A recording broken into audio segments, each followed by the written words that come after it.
Hey y'all, Shane Kerwin from Personal Survival Solutions, just coming back at you. Last week we talked about that this week we were going to hit up that last position, which is the squatting position.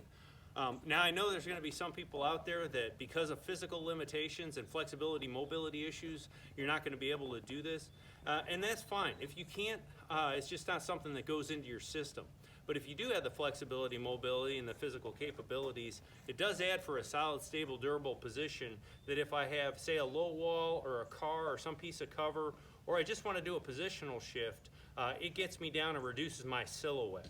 Okay, just like we talked about in the previous videos, I engage that sling if I have the adjustment when I go to get into position, and that corkscrewing is gonna work well for me to lock it all in and engage those back and trap muscles.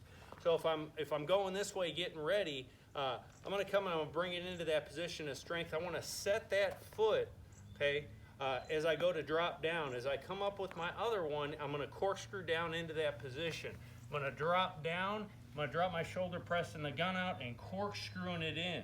I would tighten my sling down as I go to get into position. Okay, I'm really solid, stable, and durable. I can stretch the gun to stabilize that dot or crosshair that I have, break that shot, and if I need to move, then I just drop it into that position of strength. I can use that support hand to press off, and because I was on my toes, now I have the ability to move. Okay. So that's the squatting position and utilizing the sling if I had that ability. The last thing that I want to talk about is what if I've got to use both hands? Okay, could be maybe I'm climbing, maybe I have to go up and render medical aid. But I want to get the gun out of the way. I want to get it on my back. There's several ways that we can do it, but this is the most efficient way that I've found. For me personally, I like to have muzzle down. Okay. So when I'm here, I've got the gun up.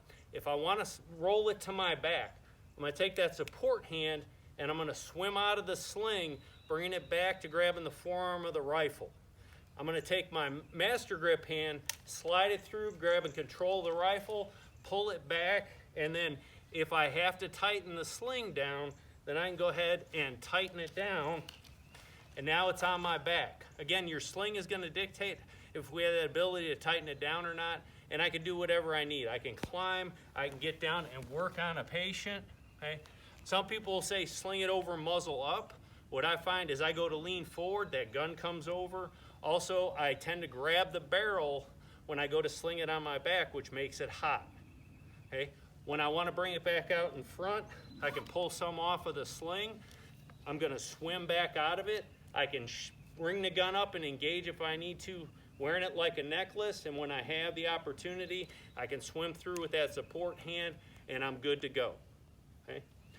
So that pretty much concludes the positional shooting with sling usage and different ways that we can use a sling for stability. Okay? We're going to get into a new series of videos next week, but until then, check out our schedule because we got some rifle classes coming up where we're going to be using the sling. You can check it out at www.personalsurvivalsolutions.com.